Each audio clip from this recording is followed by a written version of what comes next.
வணக்கம் என் அன்பு நண்பர்களே. பெருந்தலைவர் காமராஜர் அவர்கள் முதலமைச்சராக இருந்த நேரம் ஒரு முறை ஒரு ஊர்க்கூட்டத்தில் கலந்து கொள்ள சென்றார். அவரோடு அரசு ஊழியர்களும் வந்திருந்தார்கள். குறிப்பிட்ட ஊரை அடைந்ததும் அவரை வரவேற்க பல்லாயிரம் மக்கள் கூடிவிட்டார்கள். அவர்களோடு பேசிக்கொண்டே வருகையில் ஒரு வயதான முதியவர் அவரின் கைகளை பற்றி கொண்டு, ஐயா, நான் யாருமற்றவன், வயதானவன், ஏதாவது வேலை போட்டு கொடுத்தால் நான் என் கடைசி காலத்தை நிம்மதியாக கழிப்பேன் என்றார் அந்த முதியவர். முதியவரின் வேதனை குரலை கேட்டு கலங்கி போனார் முதல்வர் காமராஜர்.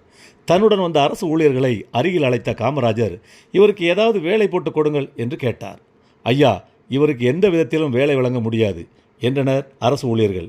என்னையா சொல்கிறீங்க? சட்டப்படி எந்தவித தகுதியும் இல்லாமல் ஒருவரை அரசு வேலையில் வைக்க இயலாது ஐயா என்றார்கள். ஐயா, இவரோ வயசானவர், உதவுறதுக்கு ஆள் இல்லைங்கிறார். அவருக்கு ஒரு வேலைக்கு உணவு கொடுக்க முடியாத சட்டம் என்னையா சட்டம்? இதை பாருங்கள், என்ன செய்வீங்களோ தெரியாது. இவருக்கு உடனடியாக ஒரு வேலைக்கு ஏற்பாடு பண்ணுங்கள்.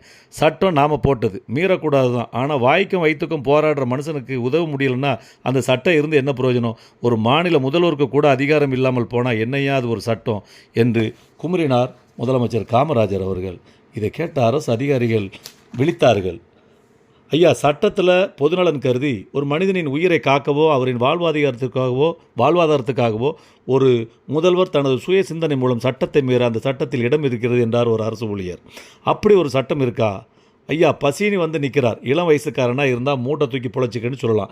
வயதானவனாக இருக்கிறாரு, உடனடியாக அவருக்கு ஒரு வேலைக்கு வாட்ச்மேன் வேலை போட்டு ஆர்டரை டைப் பண்ணி எடுத்துகிட்டு வாங்க, நான் கையெழுத்து போடுறேன் என்றார் காமராஜர்.